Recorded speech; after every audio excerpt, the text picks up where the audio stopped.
This episode of the ABIC podcast is brought to you by Synergie Skin.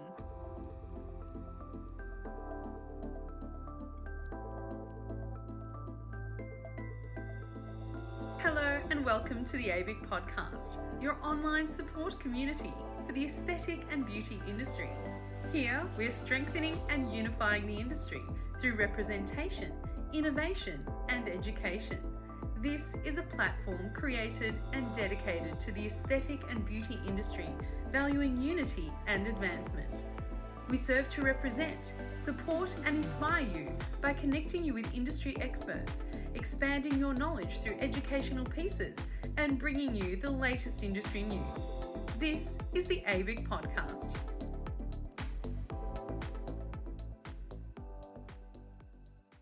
I'm your host, Stephanie Miller, and today's guest is Terri Vinson Jones from Synergie Skin. Terri Vinson Jones is an Australian scientist, cosmetic chemist, published author, and the founder of Synergie Skin. Terri holds a Bachelor of Science, Immunology and Microbiology, a postgraduate Diploma of Formulating Chemistry, a postgraduate Diploma of Education, Biology and Senior Science, and is a proud member of the Australian Society of Cosmetic Chemists. She's a world-renowned formulator, a lecturer in the field of skin biology and cosmetic science, and the author of Skinformation, a clean science guide to beautiful skin. With over 20 years of formulating experience, Terri Vinson Jones is one of the most innovative and highly qualified professionals in cosmetic science. As the founder and formulator of Australian skincare company Synergie Skin, she formulates her own line of active cosmeceuticals and functionally protective mineral makeup, all in accordance with her trademarked clean skin philosophy. Terri places a strong emphasis on using clinical data to educate her clients on the science of active ingredients, which exemplifies her dedication to the long-term health and vitality of the skin. The Synergie range also extends to an exclusive Synergie practitioner doctors-only range, as well as a Synergie minerals makeup, a cosmetic line that contains high levels of minerals to provide broad-spectrum sun protection. Since 2005, Synergie Skin has grown rapidly to become a global beauty manufacturer and worldwide distributor, and has retailed worldwide through partner dermatologists, plastic surgeons, cosmetic surgeons, cosmetic physicians, aestheticians, and beauty therapists. Here to discuss the skin microbiome and gut-skin connection from Synergie Skin, today we welcome Terri Vinson Jones. Welcome to the podcast again, Terri. How are you today? I am so good, Steph. Thanks for asking me back. Oh my goodness, I was waiting for today. I was so excited. We had such a brilliant conversation last time, and today is such a wonderful follow-on from what we were talking about, all things skin, obviously.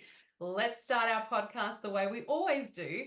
Please tell us a little bit about yourself, your background, and what brought you to the beauty and aesthetic industry. Well, it was a journey. I'll definitely say that. I started out. I was an absolute science nerd. I always loved chemistry and biology, and I had the most amazing biology teacher at school and the most amazing father who was a feminist ahead of his time, who said girls can do anything. And I loved science. So he really helped me with that. So I ended up doing immunology and microbiology many years ago at uni. Absolutely adored that. Taught science for a couple of years, which is why I've got a passion for education. Then went on to doing cosmetic chemistry later in life because I wanted to create skincare that made a difference. And back in the day, this is almost 30 years ago, I couldn't find anything that I needed for my skin. And as a scientist, I knew I could make it. And I started my skincare business formally. I started Synergie 20 years ago, but I was doing it before that. But having the cosmetic chemistry enabled me to create the formulations, been doing that for a long time. And I've also been very cognizant of internal health as well. So with that, I've also launched the supplements range this year, Internals. So it's been quite a journey from being a science geek to a skincare formulator and now doing supplements. And Terry, you are also, with all of that, you're also an author. Tell us about your incredible book. That was I call that my third child because it took me 9 months to write it. It's called Skinformation, a clean science guide to beautiful skin. And yeah, so it's very much, it's an easy read for practically everybody. The first half is relevant to everyone, and the second half of the book is relevant to people with specific skin conditions. So yeah, it's a 9 month in the making book that I'm very proud of. And that's a huge endeavor. People say everyone's got one book inside them, but I think I think you've got another few. What do you think? I definitely have probably at least another book. There is something in my mind that I'd love to do. Wow, what an incredible journey you've had. But today, our topic is the microbiome, the skin's microbiome. And oh my goodness, I know you have so much to say about this. I certainly do. I started my keen interest in the microbiome about 12 years ago. And obviously, we were all talking about the gut microbiome and even the gut brain axis. And I knew that there was, we knew that there was a microbiome on the skin. And I really wanted to explore the health of that. And yes, I was very passionate about it back then, but even more so now. Well, you are a foremost expert in the subject. So let's talk about the facts. Can you actually describe to our listeners what is the skin's microbiome and what is the epidermal barrier? Okay, so our microbiome is probably one of the most diverse and complex array of cells. In fact, if you counted the number of bacteria or the number of microbes on our skin right now, this blows my mind, it would outnumber our skin cells. So we say, right, the skin is the largest organ by surface area. So if the skin is the largest organ, but the microbiome has more cells than the skin, does that make the microbiome the largest organ? Does it do your head in? You've just blown my mind. I It made me know. really self-aware of my skin now and what is going on there because it feels Yeah, like a whole life that's happening there on is. there that's independent of us. We have no idea about. And you know what? Are we the host for the microbiome? This is it really just gets you thinking because it's such a complex community. And to me, diversity is the key. So we have over 1 trillion microbes residing on the surface of our skin today. Okay, over 1 trillion. And there is over 1,000 different species. But everybody thinks, oh, you've got to have the good bacteria. But interestingly, you absolutely need what we call the commensal or the pathogenic bacteria, because that keeps our immune system boosted. And the old thing is, what doesn't kill you makes you stronger. You need a little bit of a push on your skin to say, hey, I'm here, I'm the bad guy, but I'm not going to overgrow. But I need to tell your immune system what to do. And that's where that balance of good and bad bacteria is essential, and that diversity. And that sits on our barrier. So if we've got that lovely balance of mainly good bacteria and a little bit of the pathogenic bacteria in perfect harmony or symbiosis, that also feeds our barrier. It feeds the pH balance, our acid mantle. It keeps the corneocytes very healthy. It keeps what's below the keratinocytes very healthy. It maintains our healthy cell turnover, and that in turn helps our dermis. So it's just a flow on effect. If you have a healthy barrier, everything else follows on in our skin. And people think, oh, it's all about the dermis because that's where the fibroblasts are and that's where the blood vessels are and blah, blah, blah. But really, to me, if you've got a healthy and resilient barrier, everything beneath follows. It's like the tip of the iceberg. If you can see the iceberg out of the water, everything else underneath is healthy. I know it seems like such a mystery, though. The more you explain it, the more we think, gosh, there's so much we don't actually know about the microbiome and what its function is, what its importance is as well, internally and externally. Can you tell us a little bit more about that? Well, it's apart from stimulating our immune system, it also gives us protection. So it's part of that whole barrier protection mechanism. And we know that if we've got inflammatory skin conditions, and we know that every single negative skin condition comes down to one single factor, and that's inflammation. So if our barrier is disrupted, we have acne, we have atopic dermatitis or eczema, we have psoriasis, we have all those negative skin conditions. And a lot of that is based on barrier disruption. And then barrier disruption is often based on an imbalanced microbiome. And there are so many factors that can influence that. And we can just talk about a few now, but I think one of the main things, and what we're seeing, I was recently in Vietnam working with our distributor there, and they've got quite a problem with pollution in Ho Chi Minh City. And we're seeing that their barrier is disrupted, they've got redness, they've got irritation, inflammation. If you can help that barrier recover with really good pre and postbiotic skincare, which we'll talk about in a minute, you actually mitigate the effects of pollution on their skin. We can also talk about climate extremes. If you're in an aeroplane, you'll come off the plane a day later and your skin feels like it's been through the ringer. It'll be either dry or you have little red spots that you didn't realize were there Yes. a few days ago. That's all to do with the excessive dryness or the heat, or we go into a cold environment. So you've got that. Obviously, we know the effect of solar radiation. Not only does it affect our dermis and our epidermis, but it also affects the microbes living on our cells, Right. epidermal cells. Whoa, So that's an interesting fact. How yeah, does that happen? Why would sunlight disrupt our microbiome and little organisms living on our skin? well, we know that blue light is a natural antibacterial, and it's not that selective. It can actually also kill the good bacteria as well as the commensal bacteria. And also, we know that UV light, particularly UVB, which can burn the skin and directly, immediately irritate the epidermal layer. Once you've got that epidermal irritation, therefore you haven't got that beautiful protective covering on your barrier, and that creates also microbial disruption. So it's like a vicious cycle. If your barrier isn't strong, the microbes won't be supported. If your microbes aren't balanced, your barrier won't be supported. So you can understand how there's this beautiful synchronicity between that community and our skin. Wow, how wonderful. Yeah, yeah, And obviously, we are in the industry, so we understand the importance of sunscreen when yeah. we walk out. But does that have an effect on the microbiome?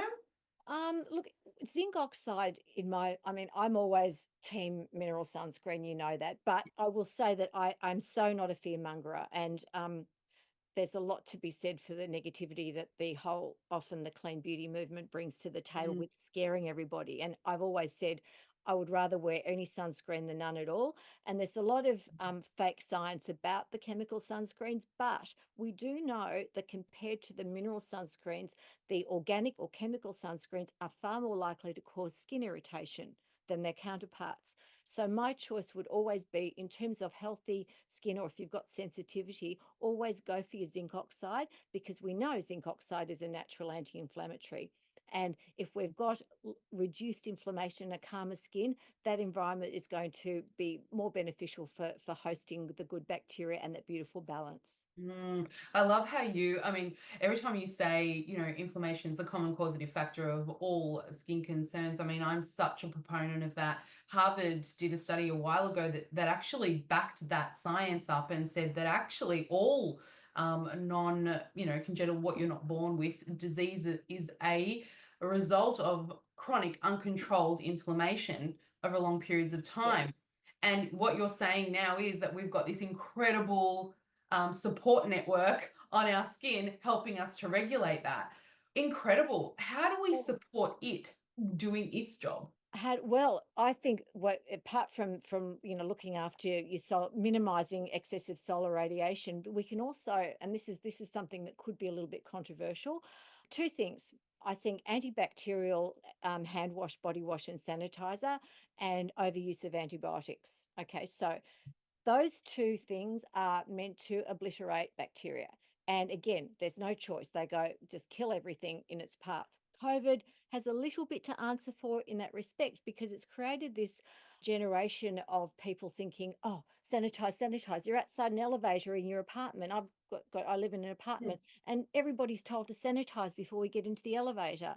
And it's wiping out the microbiome of our hands. And so we're touching our face, we're putting sanitizer on our face, we're Yes, killing the beautiful bacteria on our skin. So there's that. There's also a big movement towards antibacterial body wash. I yes, think we should be just using a gentle surfactant, the most gentle, something that supports our acid mantle. The other thing is overuse of antibiotics. Yes, oh my gosh, they save lives. When we need them, we absolutely need them. But I don't want to be given a script when I've got a sniffle. as a precaution. I'm sorry, no. Okay. And I really believe that we actually are encouraging the antibiotic resistance in our community, and I think that that is not only bad for our internal wellness, but it's also bad for our external wellness. And basically, antibiotics wipe out our entire gut microbiome pretty much in a few days, unless there are certain types you can take that aren't as bad, but the broad spectrum will just wipe them out. So there's that. Strong acids, another thing we can do to protect our microbiome. A lot of people believe exfoliation is the key to good skin. It's, again, a little bit is great, but too much is bad. So I think we just minimize our use of acidic products on our skin. Again, I would always support the more mineral-based sunscreens. Yeah, and there's so many things that we can do to help our microbiome and help the wellness and health of our skin in general. As you were saying, so many environmental factors that play a role. Once you do strip that wonderful protection, there are things, right, that we can do to help rebuild ourselves either internally or externally. And this is Yes, what we're talking about today. We're talking about prebiotics and biotics. postbiotics and all the world of biotics. Explain the role of prebiotics specifically in skincare and how they actually support the barrier and help to normalize and balance everything.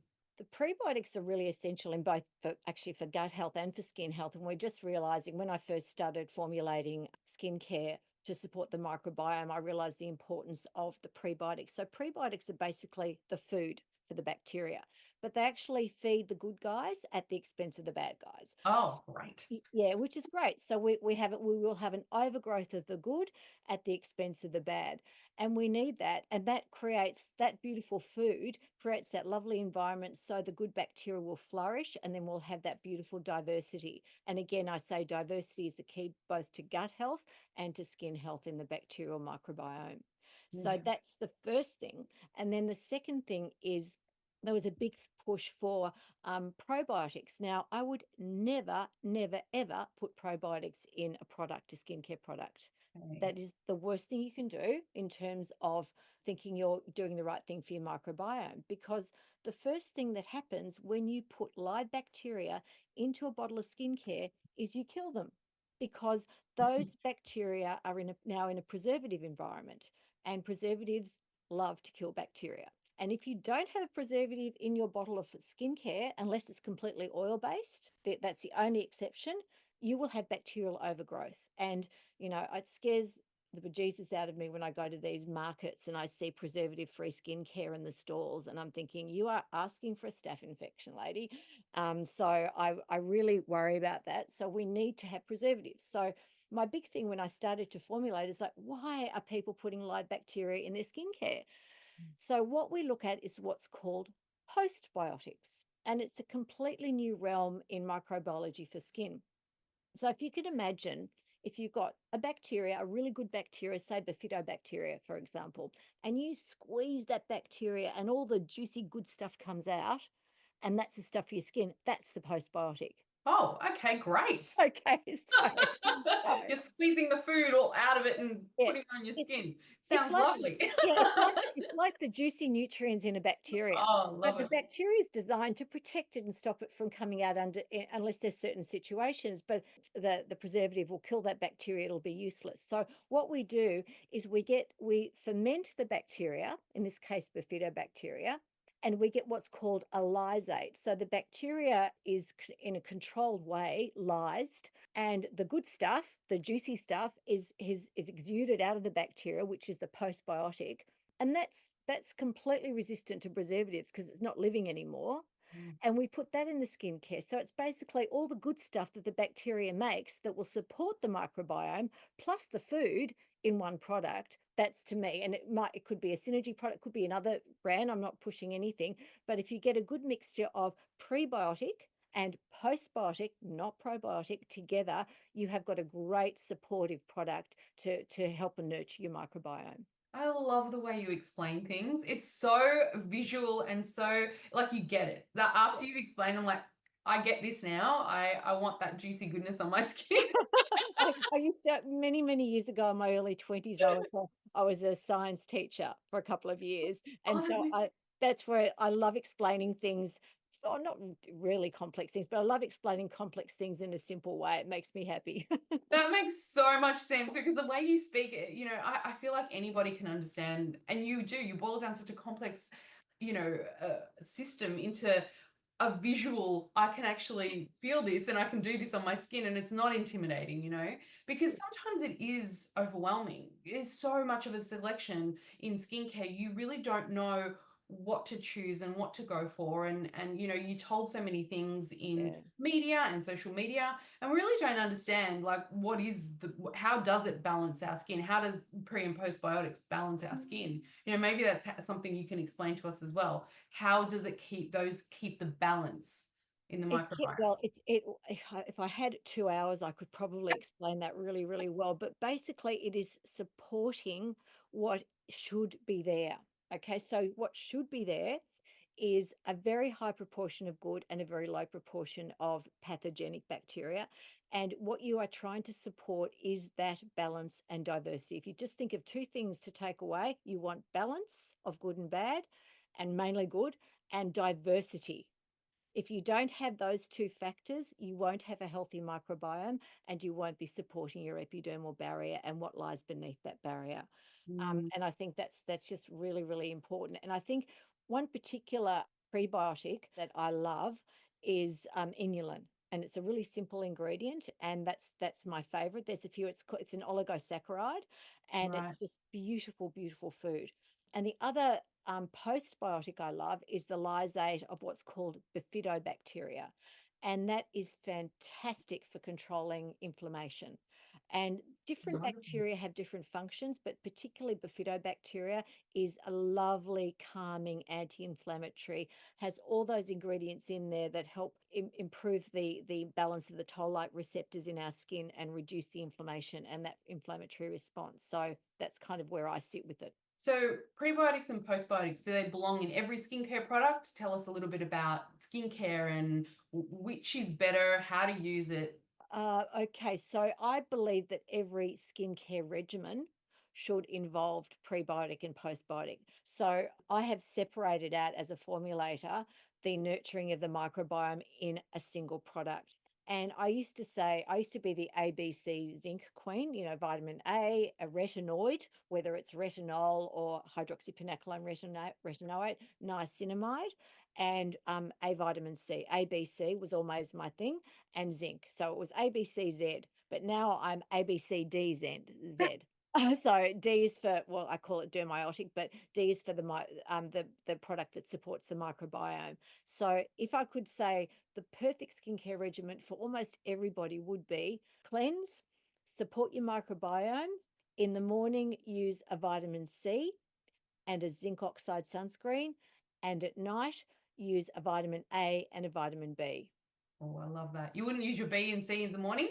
No, Good because, well, question. so I like to use B at night simply because I really believe that's when the skin is in at that reparative mode, and there is a circadian rhythm to the skin. I've always been an AB girl at night. And also back in the early days, I was using pure L-ascorbic acid crystals. I didn't have access to ATIP. Mm, And that was creating quite an acidic environment for a short time on my skin. And I don't like to mix niacinamide with an acidic product because it actually can hydrolyze the niacinamide. It's a bit right. geeky chemistry stuff, but niacinamide doesn't like acid. And in fact, when you read the formulating guidelines in my lab, they say not to formulate it in very acidic conditions or very alkaline conditions because it hydrolyzes it. So you've got to be very careful with some of your ingredients that you don't mix them with other things and create neutralization or hydrolyzation.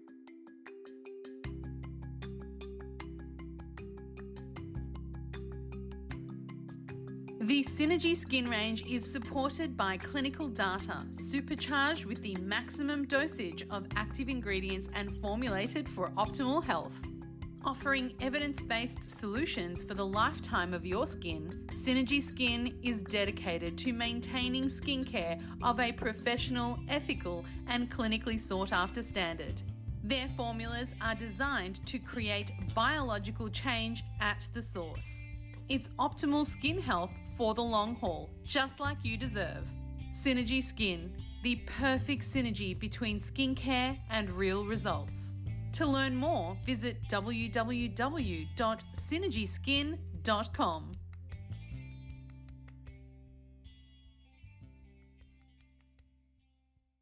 Innovations. We're Yes. talking. You were saying that you were the A, B, C, and zinc, and now it's A, B, C, D, zinc. Right? Did I get that right? Yeah. But what's new in the innovation world in skincare, I suppose? I think understanding the link between internal wellness and the skin. And we know that the skin is the window to our wellness. If you see somebody walk down the street and their skin's glowing, also their eyes are bright and shiny, you know that there's that the health, inner health going on. But we can nurture that from the inside. And we now also know, we've known for a number of years, that apart from the gut brain axis, there is a gut skin axis. And I'm a great believer in supporting our gut from within and even supporting ourselves with supplements. And unfortunately, the plants that our grandmother ate isn't as good, hasn't got the quality of the plants that we eat today. And one of the reasons I believe that is because we've nurtured our environment to the point where it's not fighting for survival anymore. There's overuse of fertilizer, overuse of pesticides, so the plants don't have to fight for survival. And fighting for survival for plants means creating more xenohormetic components like antioxidants and polyphenols. And we know that the harder fighting plants have high levels of antioxidant. So basically, the old plants back in the day where they weren't wrapped up in cotton wool and they had to fight for existence were healthier. We don't have that today. And yes, we choose organic wherever possible, although that's not always easy with the cost of living crisis. But we can't always do that. So to me, I think nurturing our bodies from within with good food and supplements is key. Everybody's heard of leaky gut. I know it's a thing now. It's a common phrase, but what it is actually quite serious. It's increased intestinal permeability. So our gut lining is one cell thick. Okay, so we've got one cell thick between the inside of our body where we've got an immune system ready to attack to any foreign invader, and the other side with basically stuff that's going through our body that's going to be passed out to the toilet, that's partially digested, there's water, there's everything. And we've got that one cell thick to rely on. So if we're allowing things through that shouldn't be allowed through, like, glucose molecules are allowed, fatty acids, I used to think just amino acids 20 years ago, but now we're figuring out that little peptides can get through, 3 amino acids, but things can get through. But when our guts become more permeable, which is not a great thing, we're allowing things to come through that should never be allowed through. And what happens on the other side? We've got a whole army going, attack, attack, get this stuff that's coming through. It shouldn't be here. So we set up this hyperimmune response on the other side of our gut. And those inflammatory markers aren't just in our gut, they will travel in our bloodstream all through our body. They can travel to our liver, our kidneys, they can travel to our skin. And we're seeing a lot of even autoimmune diseases like psoriasis with a very strong link to gut dysbiosis. So if we can, I'm sorry, I get excited and very passionate. No, love what you're saying. If we can heal our gut, often things will follow. And I used to have a very, very, I would almost say irritable bowel syndrome. I would go on the FODMAP regimen, which I hated because it was so restrictive. I would try everything. And it's only been in the last 2 years where I've really focused on whole, good nutrition and also using really good quality prebiotics in my body, and everything else has followed. I don't have the distension and the bloating and the discomfort anymore. And I think it has such an impact if you can heal your gut and heal yourself from within with good food and good supplements. Food number one, if you can't get that, then go supplements. Then your skin will follow and everything will sort of go into balance again. The importance of gut balance and good bacteria and lowering inflammation and what you're talking about now for your overall health is can't be underestimated. My sister actually has MS, so I have a world of knowledge on autoimmune conditions and how it can really wreak havoc throughout your body. But we're seeing in clinic so many people present with inflammatory skin conditions and so many people coming with autoimmune related or like responses in their body. And there's so much we can do. We're talking about skincare, but now we're talking about gut health. It's exciting. what are some of the great ways that we can support that gut and skin relationship, but internally? Internally, I would say I've got a little sort of my own private regimen that I do. Fiber, really, really, really important. And I think either you can take psyllium daily. That's a fantastic prebiotic. And also, I love hydrolyzed guar gum. They're probably my two favorites. Consuming prebiotic foods, I think, is really, really important. And you can take prebiotic supplements, but you need so many different types, and sometimes Right. the format it won't get through the gut effectively, and it'll be basically pooped out. So Mm. I always believe in kimchi, kefir, and also sauerkraut. They're beautiful forms of you get your beautiful probiotics that way, and you get that diversity. So Do lots you of make your own or do you buy? I will be making my own soon, but I'm making my own yogurt. I make my own yogurt Oh, in wow, my that's awesome. Thermomix. In fact, I made a batch last night. So I love that. I've actually got this Ninja Creamy too. It's embarrassing. I'm an ice cream fiend. So I make my own yogurt and turn it into a frozen, like a frozen. Frozen. Oh, I Yeah, love frozen that's yogurt. my treat. Anyway, I love that. Love that.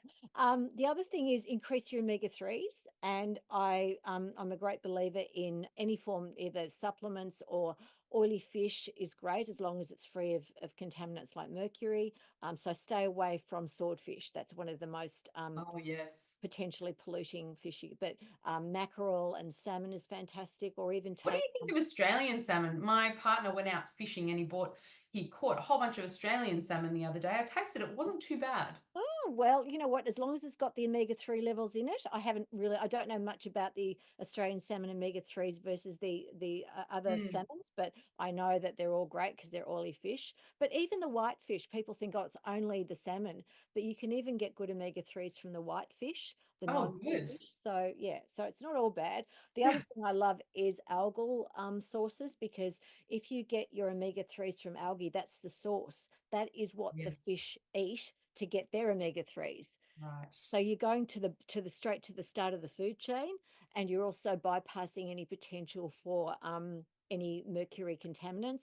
And the other thing is it's more sustainable because it's very, very easy to grow algae, and it's and you're not overfishing the ocean. So that's just my little side Oh, thing. that's wonderful. That's a great point, actually. Yeah, And to the source, it's always going to be, if they and can make it bioavailable and great to and easy to take. Because absolutely. obviously some people go, oh, algae, but it's like, no, there's so much going on in that area, isn't there? It is. Look, algal oil, even spirulina and chlorella, all fantastic. But basically, the omegas are very important for reducing inflammation. That's their superpower. So again, we're talking about inflammation today. We need to calm the body processes. And my big, big, big thing is to limit any processed foods and limit sugar, because sugar to me is a toxin. And we need to Mhm. limit our sugar intake, and pretty much everything ends up as sugar, but the worst thing is the refined foods and the processed foods. So I look, it's my choice, and I'm not going to preach to people at a dinner table or in a restaurant, but I choose not to eat sugar. I have allulose, stevia, and monk fruit as my sweeteners. Oh, beautiful. So, and allulose, oh my gosh, the clinical evidence behind allulose now, we could deep dive on that one another time, but amazing. Oh, I'd love to know. Yeah, it actually is fantastic for how it works on the GLP-1 receptors, but it doesn't have any side effects like Ozempic. It actually gives you the feeling of satiety and also regulates your blood sugar. It's like a supplement, but it tastes great. And allulose. Okay, Allulose. great. Any It's so brand recommendations for Um, allulose? no, but just make sure it's pure allulose. It's not readily available in supermarkets or health food shops yet, but you can find it. You can get it on iHerb, but make sure it's pure Oh, allulose. yeah. It's amazing. Anyway, Wonderful. so stay away from sugar and processed foods. obviously manage stress. Sleep is important. Look at your sleep architecture. Make sure you get even a sleep tracker, although they can make you a bit sort of obsessive. If you wear a watch to bed and you haven't had enough deep sleep, you can stress over it and then not be able What to you sleep. measure, you manage. So it's not, it's not a Exactly. bad idea. Exactly. So again, monitor your use of sanitizer. Obviously, you'll need it if you go into a medical environment, but you don't really need it every time you go out. Excessive use of antibiotics is a thing for me. Oh, how our kids and little ones eat dirt. Probably one of the best things you can do is Saccharomyces boulardii is a soil bacteria, which is fantastic, and that's probably why our kids did so well. But have a variety of outdoor environments. Don't be scared of going out in the bush and eating a berry off a tree, as long as it's not poisonous. But things like just introduce diversity of environments to your body. Don't wrap yourself up at home and read a book in front of a fire all day. Get out and smell the roses. It's so great for your body. We have a veggie garden, and so every time we pick the veggies, Mm, I obsessively wash the veggies. yeah. And my brother-in-law's like, don't do that. Don't wash it. Just eat it. Yeah. If you haven't put any pesticides on No, those, which you haven't, organic. because you're oh my gosh, just eat the dirt, eat the bugs, Eat eat the everything dirt. on it. It's fantastic for you. Give some to me, I'll eat them. I'll send you a basket. That'd be We great, Steph. we do organic veggies in our garden, and I'm obsessive. I'm always trying to wash them, rinse it off, and he just looks at me like you're crazy. I just sit there and he goes, I eat it, and he goes, you don't get sick. Yeah, It's actually good for you. And so there you go. Terry Vinson said it was. And you know what? The other thing is, if we can't do all this wonderful stuff, then we can turn to supplements. And even interestingly, I I love being proven wrong over the years. And many, many years ago, I was so anti-collagen supplements. I was like, oh, we can't metabolize them. The proteins are too big. That was back in the day when a lot of companies were doing collagen supplements, not collagen peptides. Right. And we now know that three amino acids can get through the intestinal lumen. So it's like, okay, right, you've got my attention. Then I did my own deep dive into collagen peptides, and provided they are up to three amino acids, no more, and they have high levels of glycine, proline, and hydroxyproline, that's really good at supporting the gut as well, because glycine is an anti-inflammatory and it helps support the gut lumen. So collagen peptides are great, omegas, prebiotics, probiotics, all the things we can do to help support our gut, and that will help support our skin and our health in general. I'm going to do a little plug only because I really, really am interested in this. And I think everybody listening to this is going to be interested. You actually do an internal line, don't you? Yes, we do. It's called Centernals. We only just launched it this year, but it's been something because Congratulations. That's huge. thank you, Steph. My background's in immunology and microbiology. That's what I studied before I did cosmetic chemistry. And so it's always been something that I've been wanting to do for really decades. We're almost 20 years old, Synergy now, but it's only just happened that we've been able to do it and to bring it to the market. And you know what? It's the balance between external and internal wellness. And I think Synergy Skin has always been wellness from the outside in, and that inner confidence from the outside, having great skin. But to me, bringing health from the inside out has been so important too. I love that because it really is in a marketplace full of, products. It is really quite confusing to know which to choose, what's right. And then you go through as a consumer or even as a professional in the industry. I have looked and gone through so many supplement, brands and companies, and you have to do your own test then, to see whether or not you see the skin changes and whether or not it works well with another brand that you're taking, and if they're complementary. It really is a minefield. What should we be looking for? Like, can we get the balance between inner health and skin health right with using internal and external products and supplements? Oh, I think it's imperative to think of it as a multi-layered approach. And even when I started Synergy 20 years ago, I would say this is not the magic bullet. Yes, great skincare is important, but unless you're eating well, you're sleeping well, you're managing your stress, all those things, we know all those things, but Mhm. unless you're doing that, you can't have it all. You can't have that great glow. And I do believe that at first look at nutrition. That's your first line of defense for health. But if you believe you can't get that nutrition, then we should look at supplements. And within those supplements, make sure that the dosages are within the therapeutic guidelines. And we obviously have to work with the TGA very closely. The other thing we have to do is make sure that dosage is therapeutic so we can make those claims. And thirdly, you need to make sure that it's tested externally, and third-party testing is important. So when you do make something, it has to get sent off to be tested to make sure what's in the bottle is what's being sold to the consumer. So there are a lot of things, and there's a lot of supplements out there that maybe don't adhere to those rigorous guidelines, but there's a lot of companies that do. Sinternals isn't the only one. There are a lot of really highly regarded companies out there, but I think we have to do our own due diligence and do the best for our own bodies. I'd love to be a fly on the wall in your morning and night routines just to see what you do to keep yourself looking the way you do. Oh, It's you're so great. We were precious. talking about how amazing you looked before we got on the podcast, but can you give us some tips, as someone who really wants to make a change in their life and really up the game? What's your routine look like in the morning, in the afternoon? Oh, careful what you ask, what you want to know about. Okay, so The non-cheeky stuff, I suppose. no, they're non-cheeky stuff. Okay, I do sleep on a grounding sheet.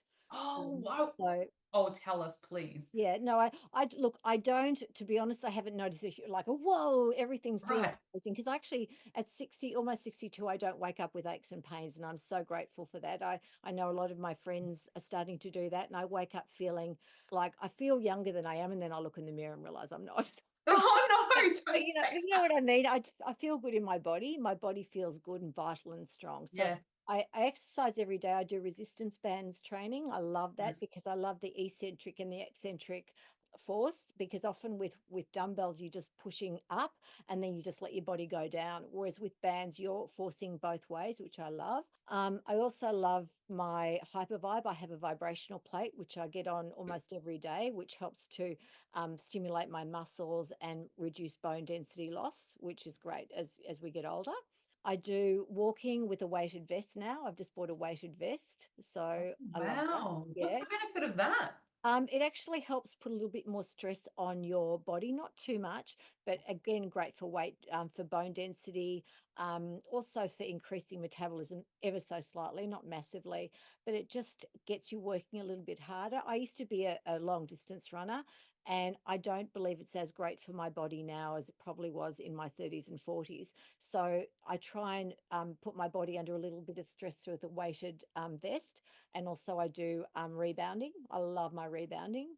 I Makes heard rebound is very good for your lymphatics. It's fantastic. I feel so good, and just makes you feel like a child again. You know, when kids jump and they're happy, well, adults can jump too, and they'll make them happy. So I love that.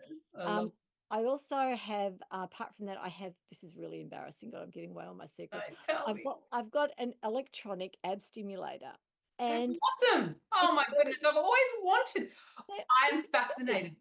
So I've got a TENS machine, which is pretty the Yeah. proper physio one, which is actually quite small. And I just put the thing in my dressing gown when I'm getting ready in the morning, the controller, and I just do it while I'm doing my skincare or my makeup, and it just contracts my abdominal muscles. And I notice that my core feels stronger, and I think core strength is really important as or anytime, but particularly as we get older.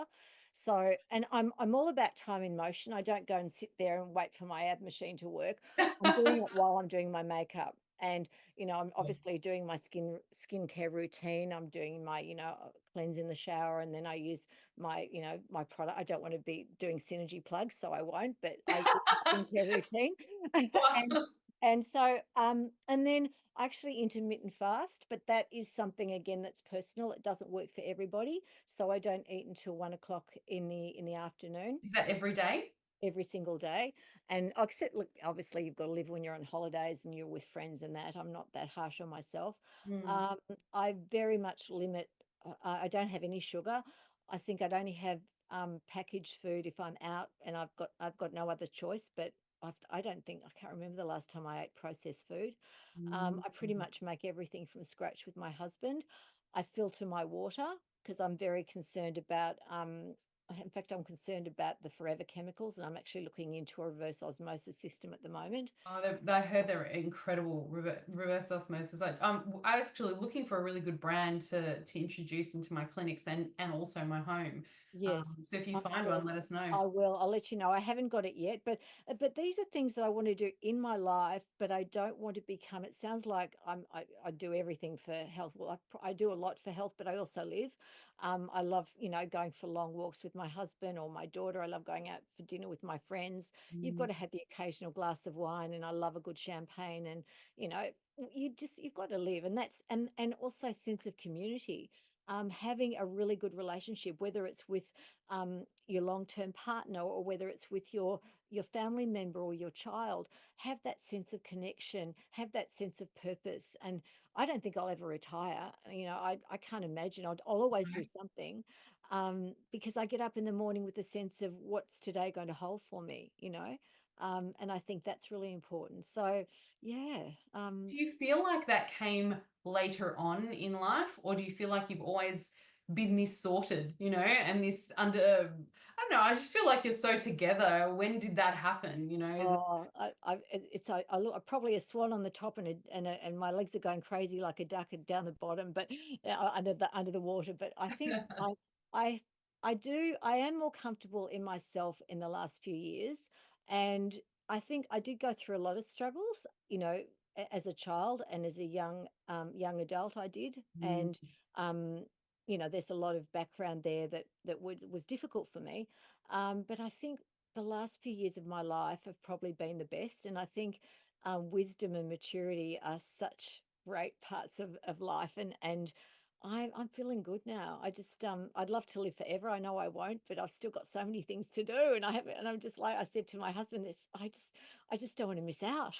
I know. I mean, they're doing incredible things with life extension and longevity studies and things like that. And I mean, there's so much going on in the field of age management and age Yes, reversal now. We're, yes, we're talking about cellular reversal. They're talking about, diet, lifestyle supplements, but also hopefully some types of positive medications in the future that can yeah, help to reverse age or reverse the symptoms of age, the bad things that come along yeah. with it.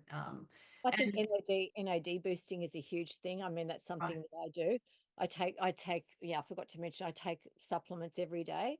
I've got my little tackle box of my supplements, but I yeah, do, NAD boosting, omegas, Bs, and everything that I know that I need to be the best version of myself. And I'm very aware of that. what do you think the future holds in this space? Oh, I think we'll be able to be a lot more bespoke to individuals. I think when we know more about how to sequence genetic code, which we are able to do, but it'll become a lot cheaper, because it'll get much easier for scientists to do, and we'll be able to almost. Our genes are not our destiny. This is really important to say. However, we have a blueprint. Everybody has a blueprint, and we know our predispositions. So if we can modify our environment, modify our lifestyle to optimize the way our genes are expressed, I think that's the future. And I think a lot of the monitors we use, and as I say, if we can't measure it, we can't act on it. So measuring things without being too obsessive and being able to act in a positive way, I think that's the future, and just being able to make everything bespoke to the individual rather than a blanket approach to humanity. I love it. I love the way you think. And I just want to say thank you so much for, coming on and being so generous with your time, sharing all your knowledge with our members and with the community at large. And also thank you so much for supporting ABEC. You are a supply member of ABEC, which means we exist because of you and because of our members, and we are able to give this education and support and also government support to all of the industry, which we so desperately need in this time where our industry is in such flux right now, Yeah. with so many changes. So thank you so much for all that support, Terry. Of course, Steph, I love ABIC and I love supporting you. And our industry is so important, and particularly our Australian beauty industry. I think it's just, I will always support, and education to me is key. So I'm very happy to come here today and share my little pearls of wisdom, whatever that may be, and help everybody be the best version of themselves. We've got so much more to talk about next time because you've opened up a can of worms with a few things that you said. So stay tuned, everyone, and thank you so much for listening. Thanks, Steph.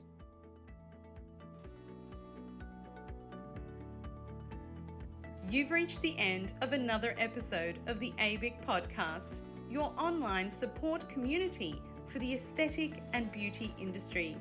Thank you for listening, and until next time, stay connected.